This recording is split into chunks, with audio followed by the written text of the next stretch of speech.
Well, we use it to do pretty much everything these days. It's probably hard to picture your life without it. Google was born 20 years ago today. When Google was first introduced, you were using dial-up internet. If you had a cell phone, it was a dinosaur, and you used maps made of actual paper from trees. So if you wanted to know something, you might remember this. You actually had to ask somebody. So to reflect on how Google has changed the world, we're joined by Futurist Nik Badminton. Good to have you here in studio and in person. Great. All right, Google was not the first search engine. No. Many of us will remember there was InfoSeek, Yahoo, Ask Jeeves, Alta Vista. How did Google become the Google, and how did it revolutionize the way we use the internet? Yeah, they really just found a new way of ranking pages. It used to be just done on keywords, and then they used PageRank, and it used to be called backrub. And it was all about backlinking, and it changed the world completely. Yeah, it's become a verb. I'm going to go Google that. Yeah. This is not just their online presence. Google has really changed the way that we function as a society. And Google, they're now trying to build a city here in Toronto. They have high schools that'll train you and directly put you into the company. How else have we seen them imprint in society? Well, they've diversified away from search, and like everyone's got Gmail, and everyone uses Google Voice and Google Hangouts, Google Classroom, Google Docs. I do everything in Google Docs these days. So it's become an absolute lifestyle brand, and that it being a verb. Yeah, let's Google this, let's Google that, let's live a Google lifestyle. In 20 years, it's really phenomenal. The startup wouldn't be what it is today without Google. Google was founded by Sergey Brin and Larry Page. They were PhD students at Stanford at the time.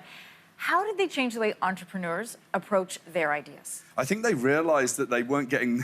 people weren't believing in them at the beginning, so they started to believe in themselves. And they've expanded their capabilities by building capabilities like Google X, where they can build Google Glass and internet balloons and artificial intelligence capabilities. So they've completely reimagined how they look at ventures and venture capital and how they invest in people. And they do things like moonshots. What's going to change it? A moonshot is like, let's change 1 billion people's lives. So they aim for these big targets of change in the world. And that's the way that Google's changed the world in terms of startups. You and I have both read books on how Google runs itself as a company, what they do for their employees and how they train their employees, how they think, how they do targets. You've actually been to Google. What impressed you? Yeah, I've been down there a few times. It's just the lifestyle. Once you're inside, you never need to leave. I mean, I've got lots of friends that work there. I spoke there earlier this year.